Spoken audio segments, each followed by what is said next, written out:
그래서 오늘 제가 이제 발표할 연구 주제는 Prenatal Neuroimaging Marker of Human Brain Development라고 이렇게 이름을 지어봤습니다. 그래서 저는 말씀하신 대로 소개해주신 대로 어, 소개해주신 대로 하버드 메디컬 스쿨 소속으로 있고 또 보스턴 칠드런 하스피탈 피탈 렌털 뉴로이미징 앤 디벨롭멘털 사이언스 센터에서 뇌영상 연구를 주로 수행을 하고 있고요. 제가 속한 센터는 MRI뿐만이 아니라 뭐 MEG나 그다음에 그 니얼스 같은 다른 이미징 멀티모달 이미징 기법을 이용을 해가지고 태아나 신생아 그래서 뇌의 발달 연구에 초점을 맞추어서 멀티모달 이미징 연구를 수행하고 있는 큰 센터입니다. 그래서 저는 그 중에서 MRI 연구에 초점을 맞추고 있는 랩을 운영을 하고 있고요.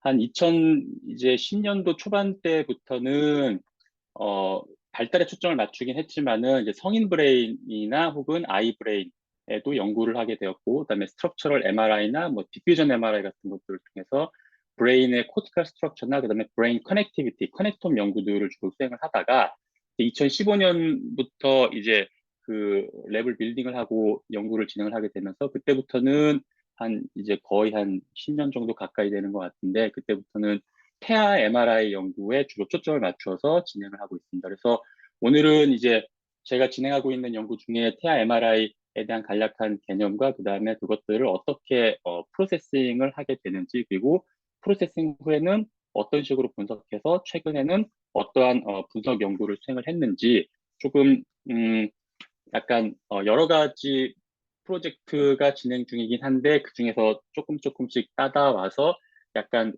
간략하게 이제 소개해드리는 형식으로 제가 진행하고 있는 프로젝트를 간략하게 소개해드리는 형식으로 그렇게 발표를 해드리도록 하겠습니다. 그래서 모두들 아시다시피 되게 메이저한 그런 이루어지는 이벤트들이 태어나기 이전에 피털 브레인 디벨롭먼트 상태에서 많이 발생을 하게 됩니다. 그래서 뉴런이 프롤리퍼레이션하고 마이그레이션하고 그 다음에 코티칼 그레이 매트에 꽂혀서 디퍼런시에이션이 되고 그 다음에 이제 그런 과정 속에서 코티칼 펑셔널 에어리어 간의 커넥티비티도 태아 시기 때 많이 형성이 되고 또 그와 함께 브레인 사이즈도 급격히 커지면서 이렇게 폴딩 즉 자이리피케이션이 활발하게 이루어지게 됩니다.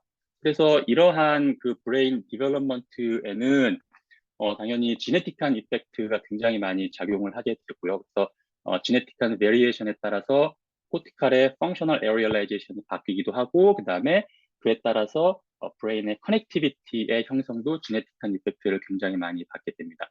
그러나 또한 굉장히 여러 가지 그 인바이러먼털 이펙트들이 브레인 디벨롭먼트에 영향을 미치고 있습니다. 그래서 뭐 디지즈는 말할 것도 없고 그다음에 그 산모의 멘탈, 피지컬 스트레스, 그다음에 그 에듀케이션 레벨이나 소시오 이코노믹 스테이터스 그리고 최근에 이제 매터널 오베시티나 뭐 스모킹, 알코올 이런 것들은 당연한 이야기일 것 같고요. 그다음에 그 엄마의 그 태아의 펑션, 태반의 펑션, 즉 태반이 옥시전 트랜스포트 같은 것들이 얼마나 잘 이루어지는지, 영양분과 산소의 공급이 잘 이루어지는지 그런 것들도 이제 태아의 발달과 태아 내의 발달에 굉장히 큰 영향을 미치고 있습니다. 그러나 아직까지는 저런 여러 가지 이펙트들이 발달하는 뇌에서는 어떻게 작용을 하고 뇌 발달을 어떻게 변화시키는지 더 많은 연구가 필요한 상황입니다. 그리고 이제 뭐 여러 가지 많은 질병들이나 브레인 디벨롭멘탈 디소더들이 태어나기 이전에 그 원인이 형성이 되고 그 다음에 태어난 후 아주 어린 아이 때부터 그 심텀이 보이기 시작을 하고 그 원인이 존재를 하기 때문에 얼리 브레인 디벨롭먼트를 이해하는 거는 굉장히 중요한 일일 것 같습니다. 그리고 저러한 노멀 브레인 디벨롭먼트를 우리가 일단은 관찰하고 분석을 할 수 있는 기술을 가지는 것도 중요하고 그 와중에 지네틱한 이펙트가 어떻게 되고 인바이러먼털 이펙트가 어떻게 되는지 각각의 이펙트가 어떻게 브레인 디벨롭먼트 영향을 미치는지 아이덴티파이 하는 것이 중요한 일이 될 것입니다. 그리고 그러한 것들을 바탕으로 이제 향후에 이미징 기법을 이용을 해서 디지즈를 트리트하고 프리벤트하기 위해서 애브노멀 브레인 디벨롭먼트를 예측을 해본다던가 혹은 굉장히 얼리 디텍션 할 수 있는 기술을 개발을 하는 것이 매우 중요합니다. 그래서 이러한 어떤 큰 뭐 목적에 따라서 살아있는 인비보 상태에서 이 뉴트로 상태에서 그런 브레인 디벨롭먼트를 관찰하기 위해서 생각해 볼 수 있는 것이 이제 이미징을 통한 연구가 될 것입니다.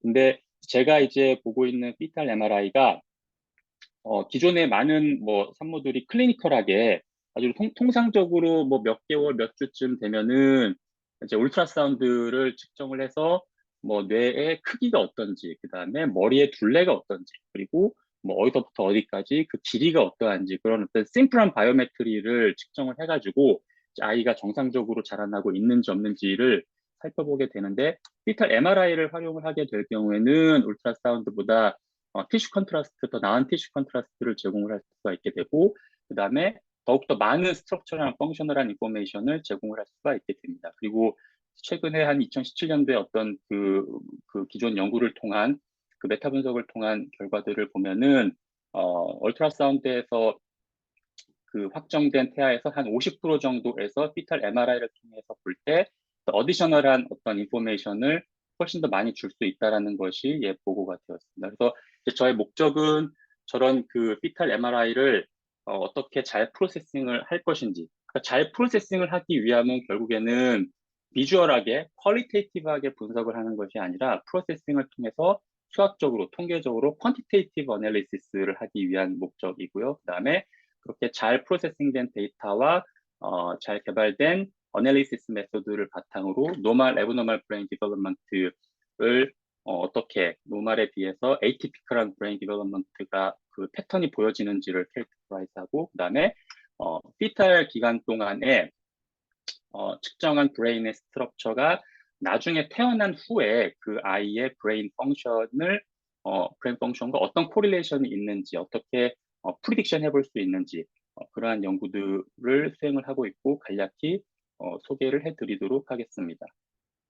그래서 일단은, 요게 이제 보여지는 그 피탈 MRI 영상일 수도 있습니다. 그래서 구조를 보기 위해서는 이제 여러 가지 MRI 중에서 여러 가지 그 이미징 프로토콜이 있는데, 피탈 같은 경우는 모션이 있기 때문에 보통 이제 어른들이나 뭐 아이들이나 그냥 정상적으로 우리가 브레인 MRI를 찍는다고 하면은 스캐너함에 들어가서 움직이지 않고 정지한 상태에서 MRI를 측정을 하게 되겠죠. 근데 피터스 같은 경우는 그 엄마 뱃속에서 그 모션을 우리가 제어를 할 수가 없기 때문에 최대한 티슈 간의 컨트라스트를 보여주면서 빨리 찍을 수 있는 이미징 기법이 필요하게 됩니다. 그래서 이제 슬라이스 단위로 빨리 찍을 수 있도록 이제 패스트 싱글샷 팁 투 웨이릿 이미징이라는 기법으로 피탈 MRI의 피탈 브레인의 스트럭처를 보기 위한 이미징을 수행을 하고 있고요. 근데 이제 이 이미징 기법이 슬라이스 단위로 찍어서 쌓아주는 거기 때문에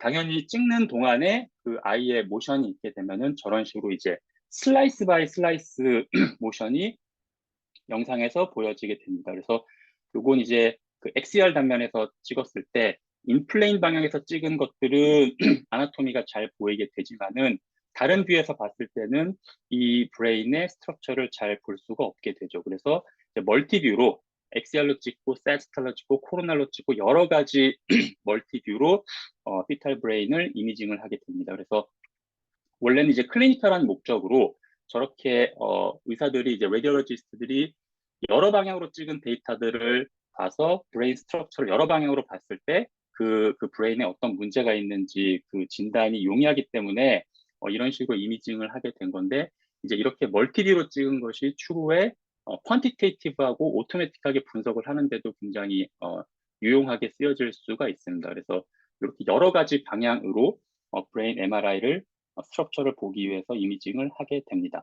그래서 일단은 그 피탈 브레인 MRI의 프로세싱에 앞서서 요건 이제 이그젬플로 일반적인 성인 브레인의 어떤 프로세싱에 굉장히 그 축약된 그 그림을 보여드리는 것인데요. 일단은 우리가 MRI를 찍게 되면은 사람들이 가장 기본적이고도 많이 하고 싶어 하는 것이 어떤 특정 영역의 볼륨을 퀀티테이티브하게 측정을 하는 것이겠죠. 그러니까 사이즈가 얼마만큼 되는지, 그 볼륨이 어떻게 되는지. 근데 이제 그거를 뭐 홀브레인의 볼륨을 본다던가 홀브레인 사이즈를 보는 것은 너무 글로벌한 메트릭이고 관심 있는 영역에서의 볼륨이 뭐 감소되는지 이게 정상적인지 그런 것들을 보는 것이 목적이기 때문에 이런저런 전처리를 거쳐서 저런 식으로 이제 티슈를 오토매틱하게 나눠주고 그다음에 뭐 코티컬 그레이 매터나 화이트 매터의 구분뿐만이 아니라 서브코티컬 스트럭처, 세레벨럼 이렇게 각각의 영역을 이렇게 오토매틱하게 세그멘테이션을 해주게 됩니다. 그래서 저런 기술들은 이제 성인 브레인의 프로세싱을 위해서는 굉장히 많이 한 2000년 초반 때쯤부터 시작을 해가지고 거의 이제 기술이 거의 안정화가 되어 있다라고 볼 수가 있고요. 그다음에 이런 볼륨메트리에 더 나아가서 내가 뭐 폴딩의 쉐입을 보려고 한다던가 아니면 이런 폴딩의 패턴을 보고 싶다. 혹은 뭐 서피스 에어리어를 보고 싶다. 혹은 폴딩의 복잡도를 보고 싶다라고 한다면은 저런 볼륨 모델에서 이제 3D 서피스 모델을 익스트랙션을 해가지고 서피스 익스트랙션을 해서 거기서 뭐 코티컬 서피스의 쉐입을 측정을 하기도 합니다. 그리고 여전히 서피스 위에서도 영역을 분류를 해서 분석을 하게 될 수가 있고요. 근데 이제 이런 식으로 진행되는 그 어덜트 MRI나 뭐 포스트네탈 브레인의 MRI를 처리를 하는 기술들이 피탈 MRI는 전혀 적용이 될 수가 없습니다. 어, 일단 얻어지는 이미징 자체의 종류도 다르고 그 다음에 뭐 오리엔테이션도 다르고 그 다음에 아까 보여드렸듯이 이런 슬라이스 바이 슬라이스 모션이 존재를 하기 때문에 기존에 어덜트 MRI, 어덜트 브레인 MRI에 쓰여졌던 프로세싱 테크닉이 전혀 먹히질 않게 됩니다. 그래서 최근 몇 년 동안에는 피탈 MRI를 오토매틱하게 잘 프로세싱할 수 있는 기술들을 개발하는 데 많이 노력을 기울여 왔습니다. 그래서 뭐 아주 개괄적으로만 말씀을 드리면은 처음에 이제 그 산모를 이미징을 하는 것이기 때문에 우리가 관심 있는 브레인 영역만 뽑아내기 위해서 딥러닝 기술을 이용을 해서 브레인을 영역을 뽑아내고 그 다음에 이미지 프로세싱 기술, 이미지 레지스트레이션이나 그런 슬라이스의 모션을 잡아주는 이미지 프로세싱 기술을 통해서 저런 슬라이스 바이 슬라이스 모션을 잡아주게 됩니다. 그리고 이제 우리가 원하는 티슈를 세그멘테이션을 하고 고럴 때 이제 역시나 최근에 이제 그 뭐 AI 딥러닝 기술들을 이용을 해서 이미지 세그멘테이션 기술들이 굉장히 많이 개발이 되고 있는데 그래서 피탈 MRI 프로세싱을 하는 데에도 이러한 딥러닝 기술이 많이 활용이 되고 있고 이제 저희 랩에서도 티슈 세그멘테이션, 어떤 스트럭처 세그멘테이션 하는데 딥러닝 기술들을 많이 활용을 하고 있습니다. 그래서 저렇게 티슈 세그멘테이션 하고 그다음에 코티컬 서피스를 익스트랙션을 하게 되죠. 그러면은 기본적으로는 뭐 뇌의 홀브레인 볼륨이나 사이즈 혹은 뭐 서피스를 기반으로 해서 서피스 에어리어가 어떻게 증가를 하고 발달을 하는지, 그다음에 그게 정상과 비정상 그룹 간에 어떻게 차이를 보이는지를 기본적인 분석들을 수행을 할 수가 있게 됩니다.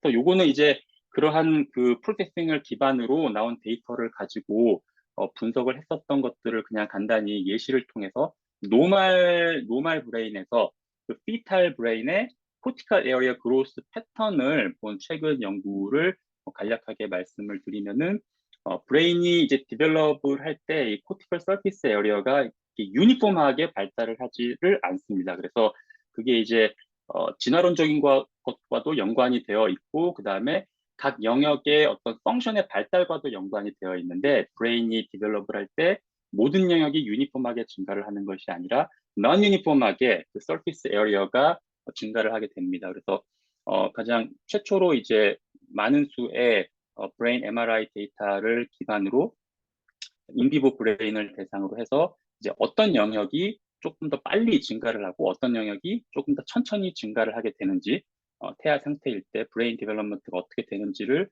살펴본 연구였습니다. 그래서 빨갛게 표시된 곳이 이제 프로페셔널 에어리어가 증가를 하는 즉 다른 영역보다 태아 기간 동안에 더 빨리 그로스가 발달이 되는 부분이고 파란색이 다른 영역보다 조금은 천천히 혹은 22주 이전에 이미 발달이 많이 되어서 그 이후에는 천천히 발달이 되는 그런 영역을 이런 식으로 구분을 해볼 수가 있습니다. 그래서 이거는 이제 프로세싱된 데이터의 서피스 모델을 기반으로 서피스 에어리어 그로스 패턴을 보는 것이죠.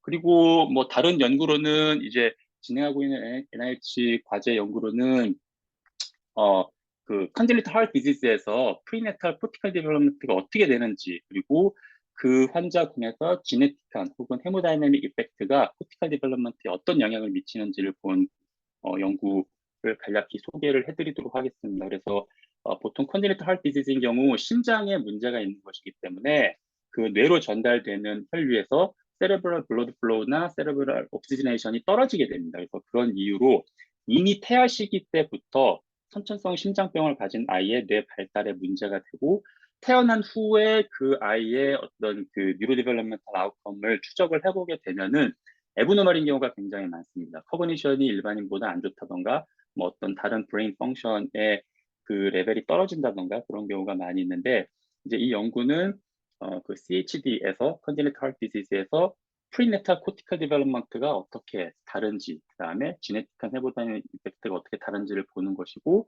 그다음에 2살, 3살쯤 됐을 때에 그 뉴로 디벨롭먼탈 아웃컴 스코어와 피탈 상태에서의 그 브레인 스트럭처럴 피처하고 어떤 연관을 보이는지에 대한 연구를 진행을 하고 있습니다. 그래서 약간은 조금 뭐 예비 결과 아직 퍼블리시가 된 것은 아닌데 이 연구 결과는 피탈 상태에서 즉 태어나기 이전에 코티컬 서피스 에어리어와 태어난 후에 그 아이를 쭉 추적을 해서 태어난 후에 이제 20개월 전후로 측정된 그 베일리 모터 스코어와 간의 어떤 시그니피컨 통계적으로 시그니피컨트한 코릴레이션을 발견하게 된 연구입니다. 그래서 이런 지금 이제 FDR 커렉션을 통해서 멀티플 컴패리슨 커렉션 후에 나오게 된 이 스태티스티컬리 시그니피컨트한 영역을 보게 되면은 일단은 뭐 저런 영역에 대한 해석이 필요하겠지만 주위에서 볼 만한 것은 그 모터 에어리어 근처에서 이 베일리 모터 스코어 간의 유의미한 코릴레이션을 발견을 할 수가 있었습니다.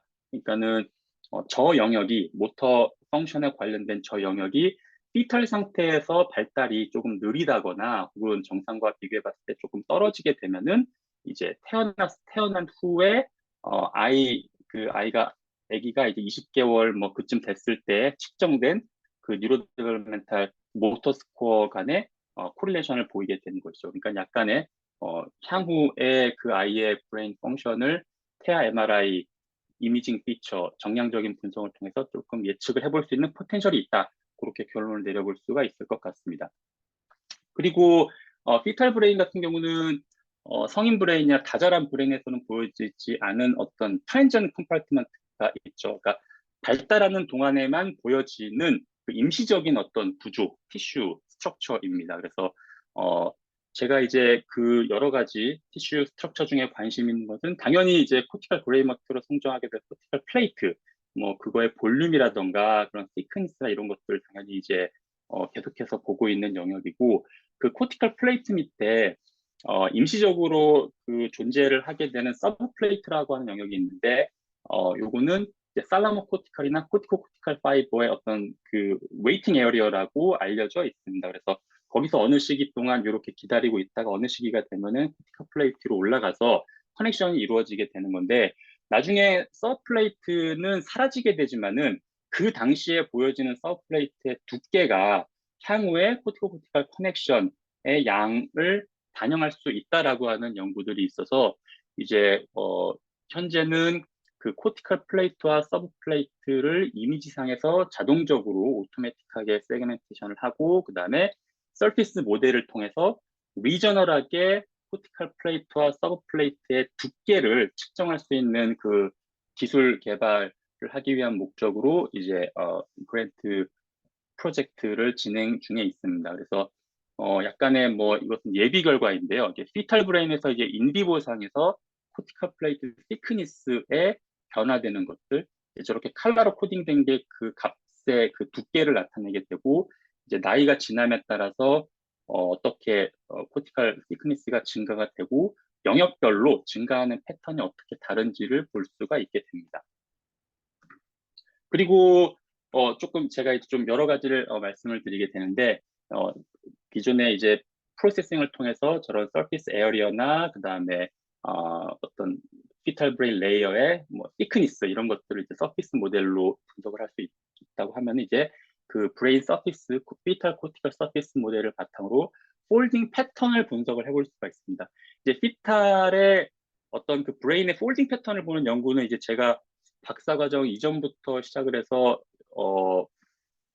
그 후에 학위를 받고 연구를 하는 것에 있어서 저의 굉장히 이제 주축이 되는 제 연구의 주축이 되는 하는 부분인데 제가 이제 예전부터 많이 관심을 가지고 그 이후로도 많이 했던 것들이 단순하게 뭐 폴딩의 쉐입이 어떻게 변하느냐 그런 것들이 아니라 요 각각의 폴딩의 세그먼트들이 보여주는 패턴이 어떠한지 그래서 서커스의 이 폴딩 세그먼트의 숫자나 혹은 그 폴딩 세그먼트 간의 어떤 관계, 그다음에 이것들의 배열, 그래서 지오메트릭한 피처뿐만이 아니라 이렇게 배열되어 있는 타포로지컬 패턴들까지도 포함을 해서 전체적으로 브레인의 그 폴딩 패턴이 어떠한 의미를 가지는지를 연구하는 것이 저의 주된 연구 관심사 중에 하나였습니다. 그래서 저런 브레인 폴딩 패턴이 현재까지 굉장히 많은 브레인 펑션 혹은 브레인 디소더와 연관이 되어 있다는 것이 밝혀져 있고요.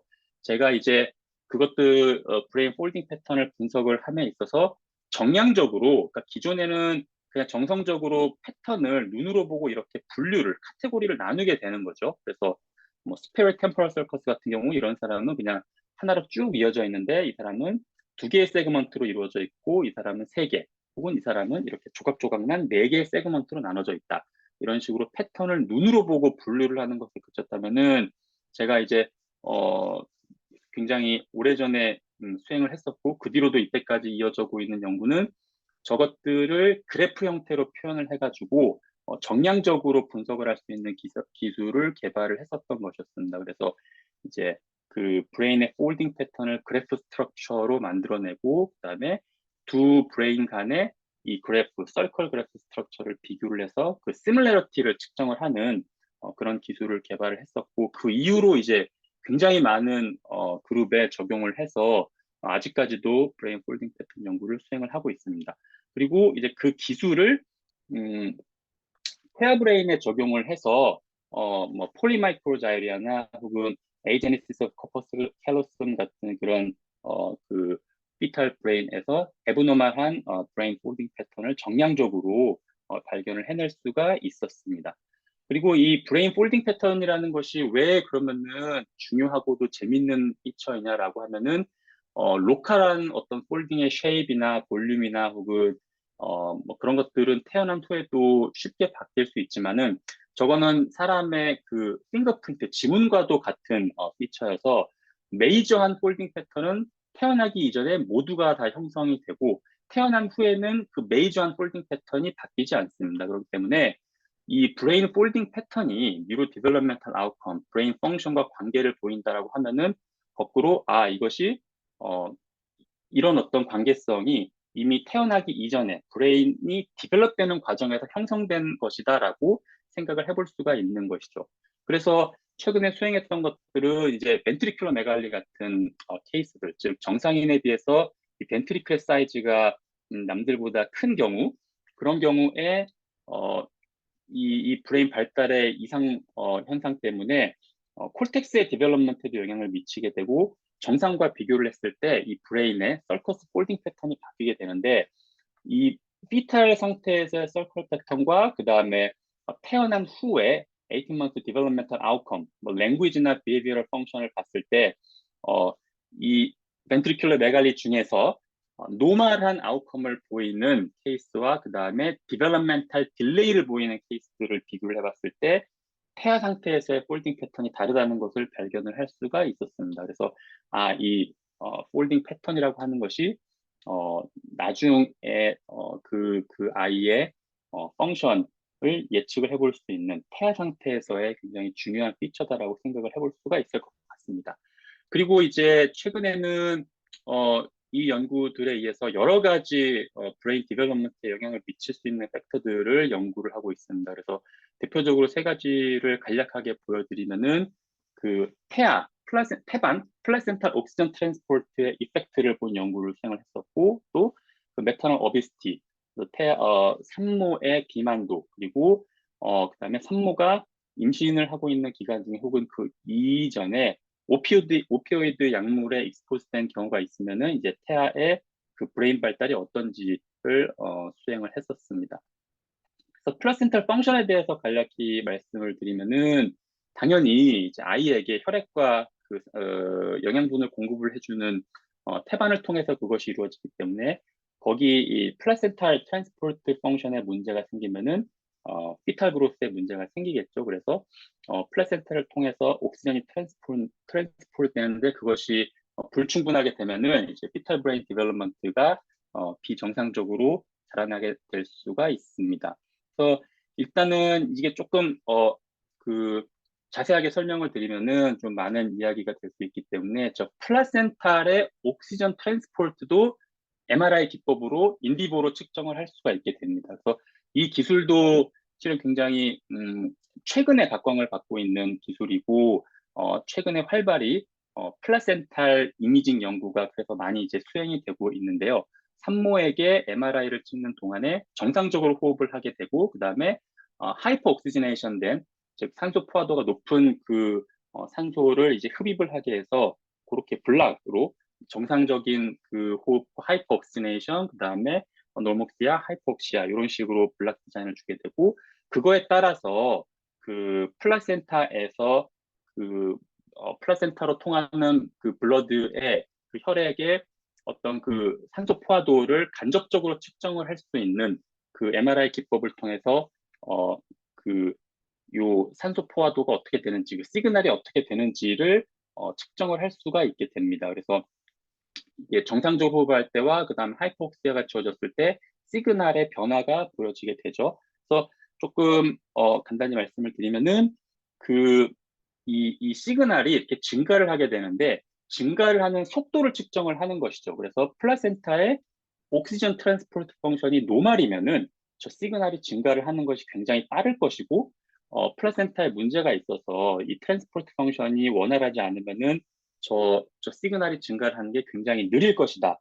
그리고 그것들이 실제 패솔로지를 봤을 때도 많이 일치하는 것을 볼 수가 있었습니다. 그래서 헬스인 경우에는 저 타임이 굉장히 짧고, 그다음에 패솔로지를 봤을 때도 정상적이었지만은 패솔로지컬한 케이스에서는 그 시간이 굉장히 길고, 실제적으로 해부학적으로 봤을 때도 플라센타에 문제가 있었던 것이죠. 그래서 요것들이 이거 역시도 이제 그 볼드 MRI라는 기법을 통해서 MRI를 통해서 그 플라센타 옥시전 트랜스포트의 펑션을 측정을 할 수가 있게 됩니다.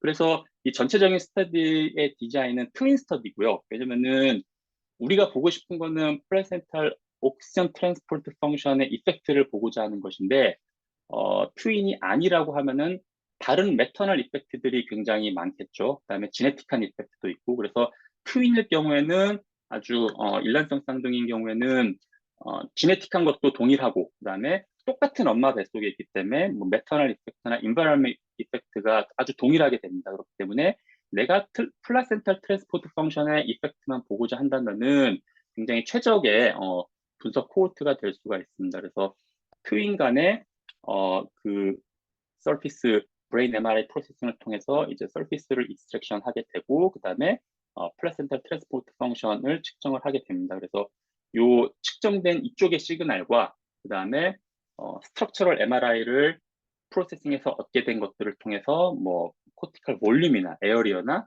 폴딩에 대한 것, 그다음에 이 서커스 패턴에 대한 것들을 봐서 상관관계를 보는 것이죠. 그래서 기본적으로 요약을 해서 말씀을 드린다면은 트랜스포트 펑션이 좋은 경우에는 트윈 브레인을 봤을 때, 트윈 페어를 봤을 때 코티컬 서피스 에어리어나 폴딩이 그렇지 않은 다른 한쪽의 트윈 페어에 비해서 더욱더 발달이 원활히 잘 이루어진다는 것을 볼 수가 있었습니다. 그리고 이 플라센탈 트랜스포트 펑션의 차이가 크면 클수록 이 트윈 페어 간의 폴딩 패턴의 시밀러리티도 감소를 하게 됩니다. 그래서 이 트랜스포트 펑션이 더욱더 동일할수록 이 두 브레인에 가지고 있는 이 폴딩 패턴의 정도도 유사하지만은 이제 그 트랜스포트 펑션의 차이가 커질수록 폴딩 패턴의 시밀러리티도 줄어든, 즉 닮아지는 그 브레인의 닮은 꼴이 점점 이렇게 감소를 하게 되는 것이죠. 그래서 이제 이 결과를 최근에 이제 퍼블리시를 하게 되었습니다.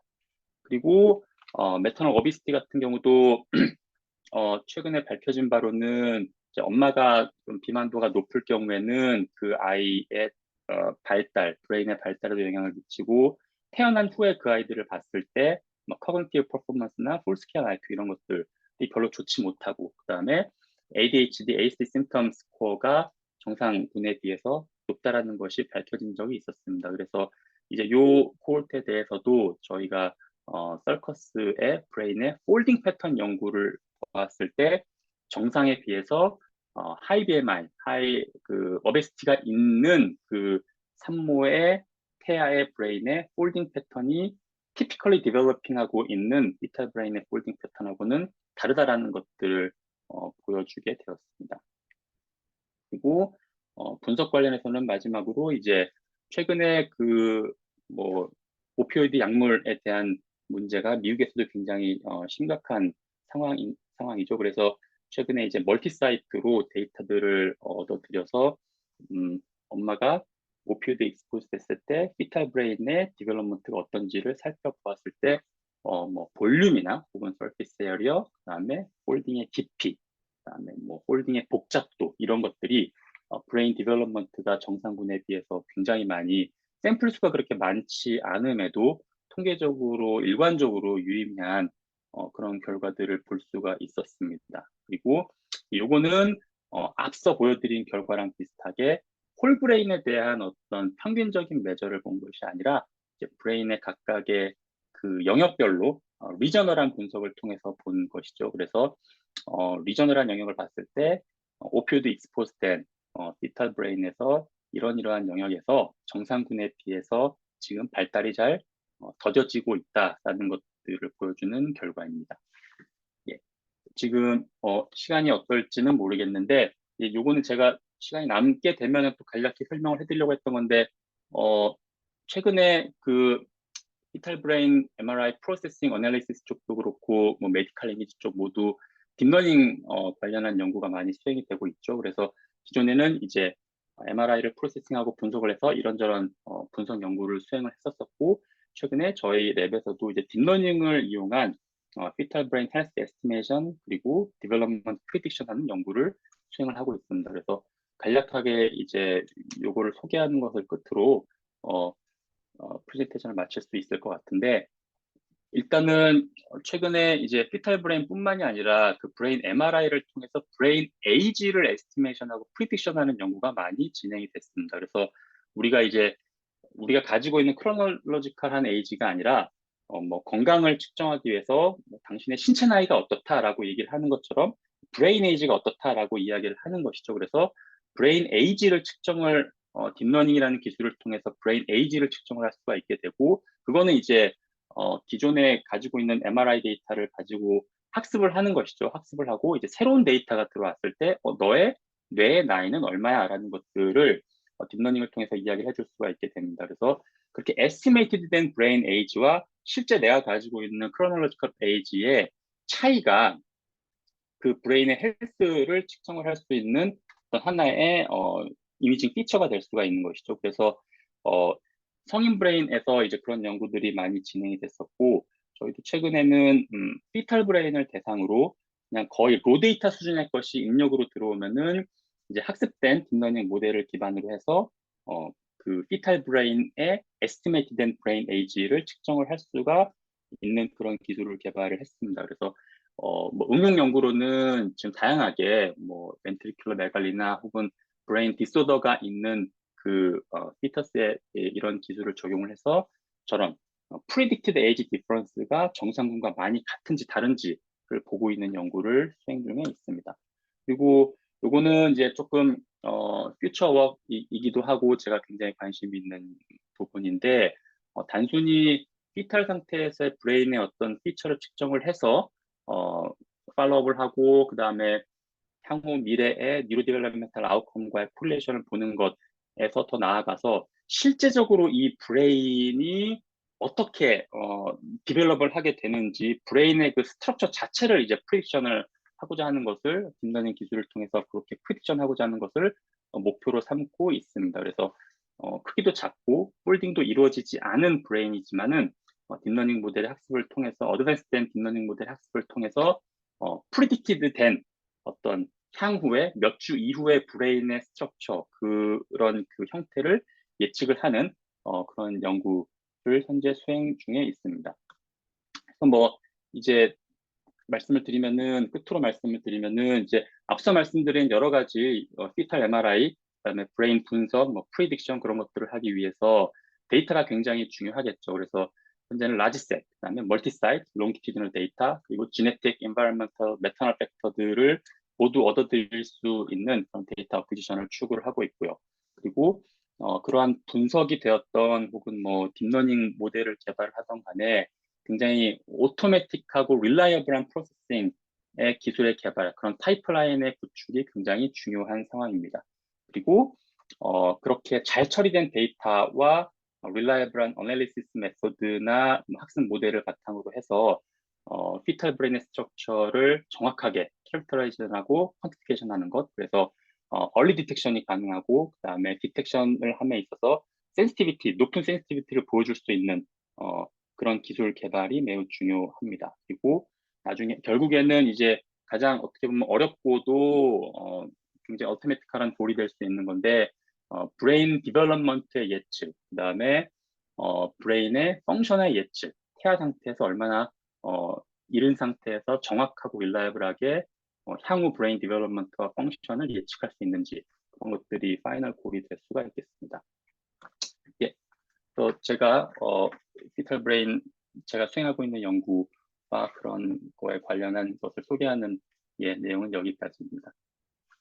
오늘 질문 있으시면은 말씀 주시면 감사하겠습니다.